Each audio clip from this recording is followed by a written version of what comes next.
Halo teman-teman saham otodidak. Jadi beberapa minggu terakhir ini beredar narasi bahwa investor asing kabur dari pasar modal Indonesia. Dan ini memicu kekhawatiran di kalangan investor retail. Klaim ini tersebar luas melalui media sosial dan YouTube, disertai dengan data net sale harian yang memang menunjukkan angka negatif. Tapi, benarkah aksi jual itu adalah tanda kepanikan atau penarikan besar-besaran? Atau ini malah justru bagian dari strategi portfolio jangka pendek? Efficient Market Hypothesis menyatakan bahwa harga pasar mencerminkan seluruh informasi yang tersedia. Kalau investor asing menjual, ada kemungkinan karena reaksi atas informasi makro global, bukan semata-mata persepsi negatif terhadap Indonesia. Dan dalam teori portfolio modern juga menjelaskan bahwa investor rasional akan melakukan diversifikasi berdasarkan risiko dan imbal hasil. Rebalancing atau reposisi adalah hal yang biasa, apalagi menjelang kuartal baru atau pergantian kebijakan suku bunga global. Data net foreign flow di minggu ketiga bulan Maret 2025 terjadi net sale asing sebesar triliunan meskipun informasinya berbeda-beda, tapi kalau kita telusuri lebih lanjut, mayoritas penjualan itu terjadi di sektor perbankan besar, misalnya BBCA, BBRI, sementara saham energi dan consumer goods justru mencatat net buy dari asing. IHSG memang turun tipis, tapi sektor-sektor defensif mengalami penguatan. Ini mengindikasikan adanya rotasi sektoral, bukan pelarian besar-besaran. Nah, The Fed juga udah mengumumkan potensi kenaikan suku bunga yang menyebabkan asing tarik dana dari pasar berkembang atau emerging market. Harga komoditas berfluktuasi dan menyebabkan investor global melakukan hedging. Jadi, klaim bahwa investor asing kabur dari pasar saham Indonesia nggak sepenuhnya akurat. Aksi jual yang terjadi adalah bagian dari strategi reposisi portfolio global yang memang rutin dilakukan oleh institusi besar. Narasi kepanikan justru lebih banyak didorong oleh interpretasi emosional daripada analisis yang mendalam terhadap data dan konteks global. Jadi kalau ada influencer yang mendramatisasi dari nilai triliun yang nggak seberapa ini seakan-akan bakal terjadi tsunami, bahkan kalau kita bandingkan dengan kerugian yang dibuat atas korupsinya Harvey Muiz, ini belum seberapa. Padahal kita tahu dalam skema total kapitalisasi pasar IHSG yang mencapai sekitar 10.000 triliun lebih itu, ya anggap setara dengan remah-remah gorengan yang jatuh di bawah meja ya. Itu sama kayak lu panik karena ada uang 20.000 keluar dari dompet lu, padahal saldo lu miliaran.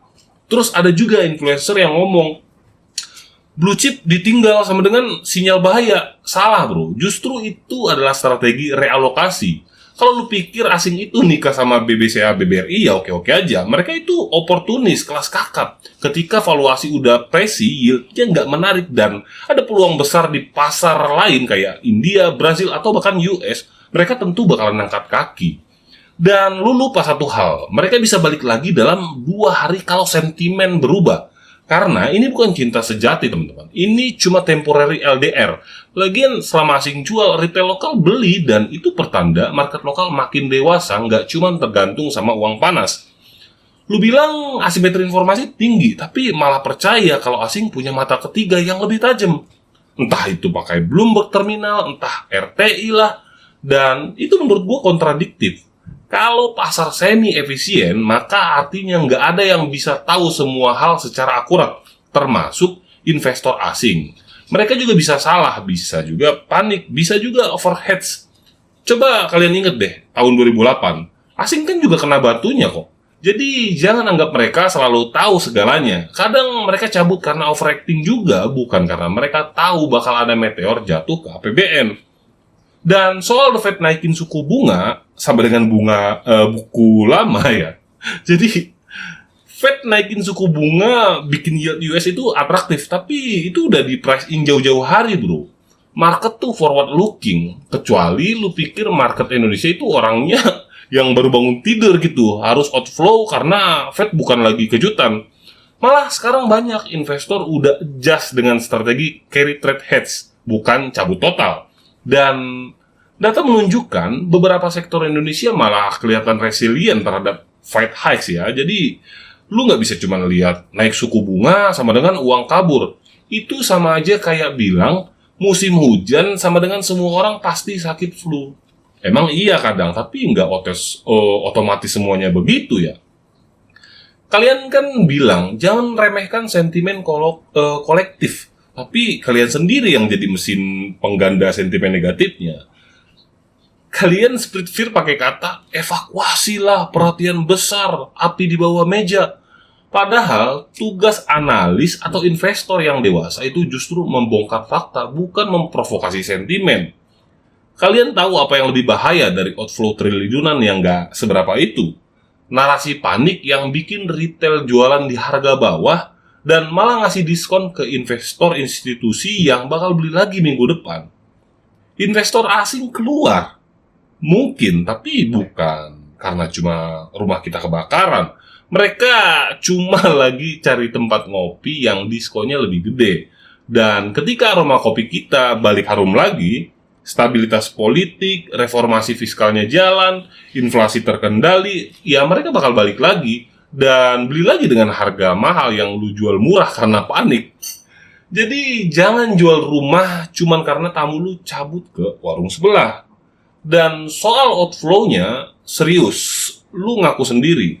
Kita harus lihat kemana duitnya, bukan cuma nominalnya. Nah, data BEI ini nunjukin sektor energi, consumer, dan logistik masih ada inflow ringan. Jadi, completely itu namanya bukan evakuasi, tapi reposisi portfolio.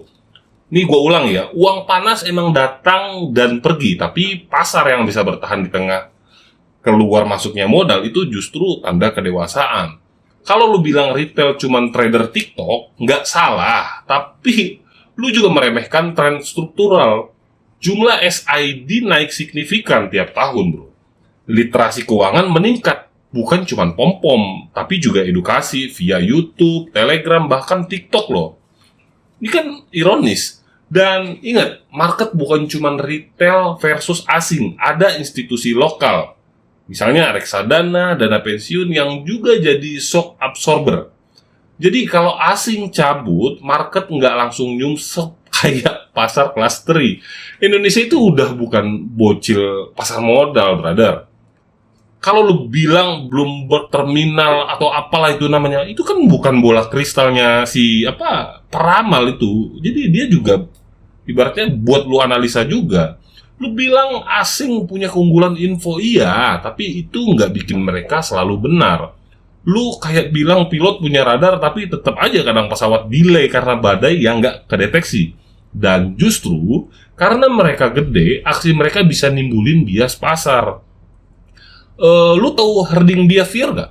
Ketika institusi gede sama-sama cabut, yang muncul bukan insight, tapi spiral outflow teknikal, bukan fundamental. Kalau lu ikut mereka cuman karena mereka cabut duluan, lu bukan investor cerdas, bro. Lu cuman turis yang ikut kerumunan tanpa tahu kenapa rame.